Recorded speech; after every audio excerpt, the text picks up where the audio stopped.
Let's talk about this Magic versus Steph debate. Just a little context. Steph, doing an interview, was asked if he thinks he's the greatest point guard of all time. I think at this point in his career, he'd be sort of nuts not to say yes to that question. Obviously, confident guy, and certainly his resume looks good. And it's kicked off. I know sometimes the basketball like hot take debates are so broken that we kind of roll our eyes just when they start. But this to me was like, this is like I enjoy this conversation. This is the conversation that I was having about Michael Jordan in high school, like when there weren't cameras on or whatever. You know what I mean? So I'm curious for y'all take straight up Magic versus Steph, greatest point guard of all time. What are your thoughts? It's Magic, bro. And I know everyone thinks I'm a Steph hater, but no. I'm extremely high on Steph, right? Like, there was a time, just recently, not too long ago, where I thought he was the third best player of his era behind Bron and KD. I thought he was, top 15-ish. Then that motherfucking 2022 ring happened, right? And that shit moved the needle. I think you can say he's the second best player of his era now behind Bron. I think you can say he's top 10 now. So I'm extremely high on Steph. I think his 2015-2016 season is a fucking Mount Rushmore NBA season. I don't think there's very few seasons that were ever better. 30 points per game on 50, 45, 90 shooting, right? Like we never saw no shit like that. 173 games, of course, fell a bit short in the finals. But like I said, I think Steph is remarkable, all-time great, but he's the second best point guard ever behind Magic. I mean, Magic was an all-star every year but twice, right? He has 3 finals MVPs, 2 MVP. Was it 2 or 3 MVP trophies? Like 3. He won 3 and 4 years. 3 MVPs. Like, my G, like final. I mean, as far as the best point guard I've seen as a fan of basketball, like I was super young, it's like the kids that think MJ's the GOAT. They didn't really see him that much. I didn't get to see much of Magic. You know what I mean? I was born in 82. You feel what I'm saying? So, but I mean, when we're looking at that, you know what I'm saying? Knowing the history, I mean, I think Steph's the best I've ever seen personally, but knowing the history, I don't think it's that close, honestly. And it's not like that's not the shit on Steph. I think Steph's a top 10 player. We talked about that. You know what I mean? Second greatest player of this generation. You feel me? But I still think when it comes to that point guard position, Magic set a bar that is it's gonna take a lot more of Steph. I mean, he's still playing to get anywhere close to me. Yeah, I actually would say from my perspective, and I'm also a huge Steph fan, right? I mean, like 100%. Steph should feel the way he feels. I want to say that. He should feel that way. I don't blame him. And at he's all. got a hell of a course. case. Hell yeah. You know what I'm saying? If I'm him, I'm saying the same thing. So, but from my perspective, like nothing will ever be eligible to be a bigger NBA rivalry than Lakers Celtics, just because of what it meant to the league. Like it could be the best rivalry over the next 10 years between two teams imaginable. Like we could get Bucks Nuggets every year for the next 8 years in the finals, and it won't be Lakers Celtics. And I think that's just the same thing with the point guard position after Magic. Steph Curry is a best case scenario for someone coming in, and he's just not eligible to be a greater point guard than Magic Johnson. And I've watched enough old Lakers games that I'm not just going off of, we talked about some of the honors and everything else, but you have these conversations, you make the best case for each player. The one end of the floor, obviously for Steph, is immaculate. The other end of the floor matters if you're talking about who's the best of all time. Best in the world ever, yeah. Magic Johnson led the league in steals twice. Magic Johnson switched to center and got 7,000 rebounds in an NBA Finals game. Those skills, when you're talking about the greatest ever, matter. And Steph does not have the ability at this point to change that part of the conversation at all. So, to me, people, I think, boil this conversation down in a boring way of shooting versus passing or something. I'm not even talking about that. Talk about the other end of the floor, right? And that, to me, is where Magic, with his size, completely changes it. Because I'll grant you, Magic is obviously a better passer. Steph is, without question, the greatest shooter in NBA history. Yeah. So how does that factor into this conversation? I'll look at the other half of the floor, and that's why I would go with Magic. I think I read something that Magic was like top 3 or top 5 in MVP voting every year, except for like up till 91. Right. Like, that's nigga. I mean, But saying he's not as good is not talking down on somebody. It's just that's how like good Magic was. You know what I mean? It's what a lot of us said about Kobe when people would talk about MJ versus Kobe. It's like, I think Kobe is the best possible version of himself, but I don't think anyone is eligible to go over Michael Jordan for the best two guard. I just right, not, right. You know, right. and there's old heads. 30 years from now we'll be really old heads.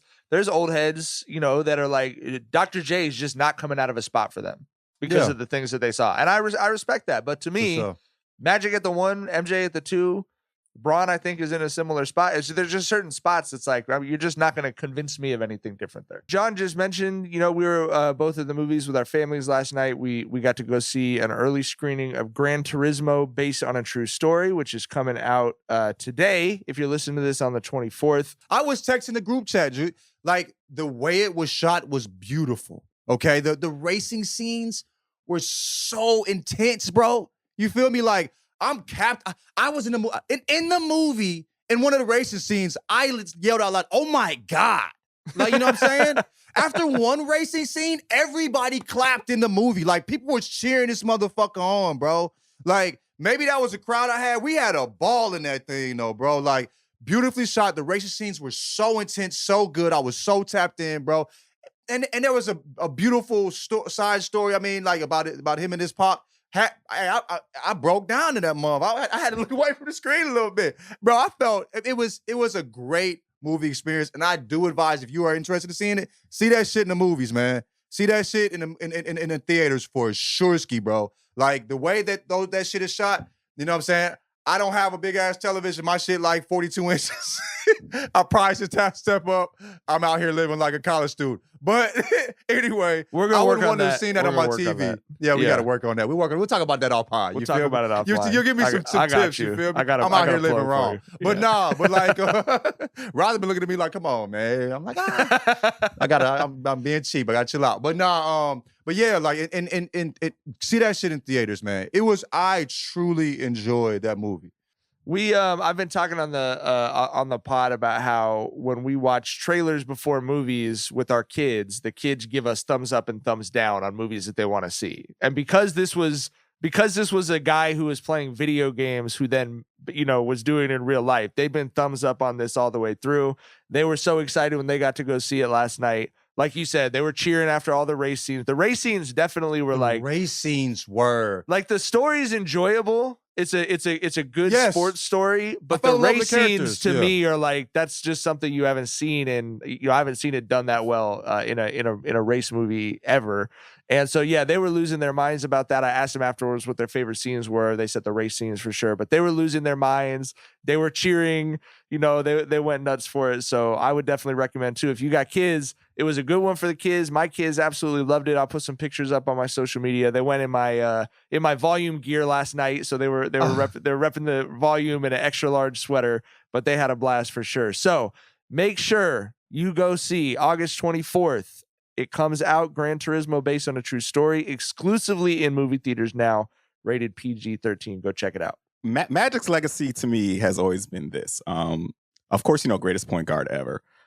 Saved the NBA, with his rivalry with Bird, but he has had the best basketball life ever, right? Like, not the best NBA career. He's not the best NBA player, but all things considered, no one has had a better basketball life than Magic Johnson. Like, just look at from his senior year of high school to his rookie year in the NBA, right? 77 to 80. He wins Mr. Basketball for the state of Michigan, wins states. His sophomore year of college, he plays, he wins a natty, goes up against Bird in perhaps the most iconic college basketball game ever.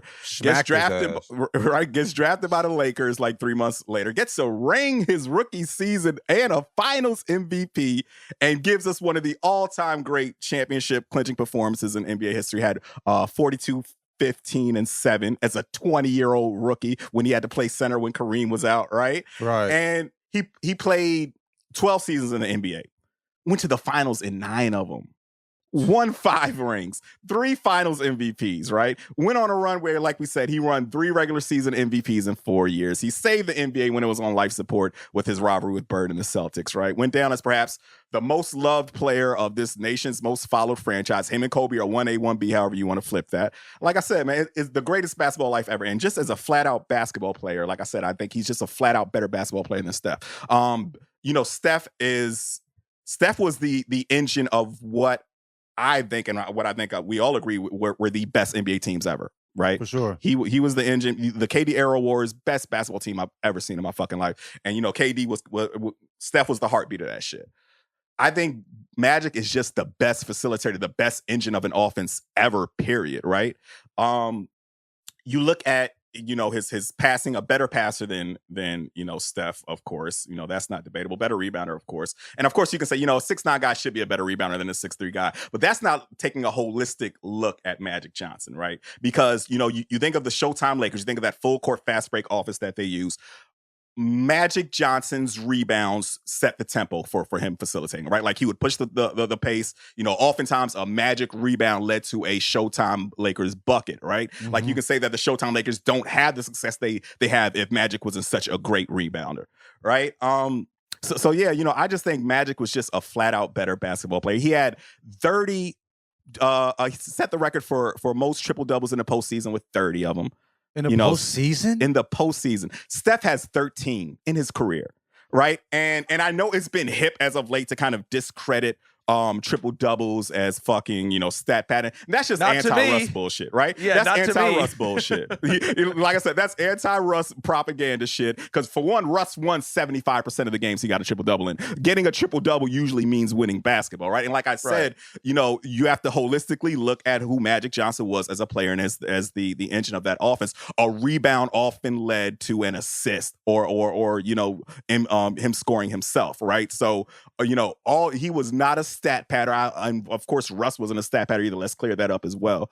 But yeah, I mean, like I said, he's got a greater legacy than Steph, and he was just a flat out better basketball player than Steph. And that's no knock on Steph. Steph is fucking remarkable, right? Steph is basketball Jesus. And I don't say that in a fucking blasphemous way, like he died for our sins or whatever, but I say that in the way, in a way where how Jesus is kind of a delineator in how we measure time, right? Like there's a before Christ, and an after Jesus, right? Like, and that's, I think when we look back on the evolution of basketball, there's going to be a distinct before Steph era and a distinct after Steph era, right? Like he is someone who literally single-handedly changed the game. But like I said, I just don't think he was flat out better than Magic.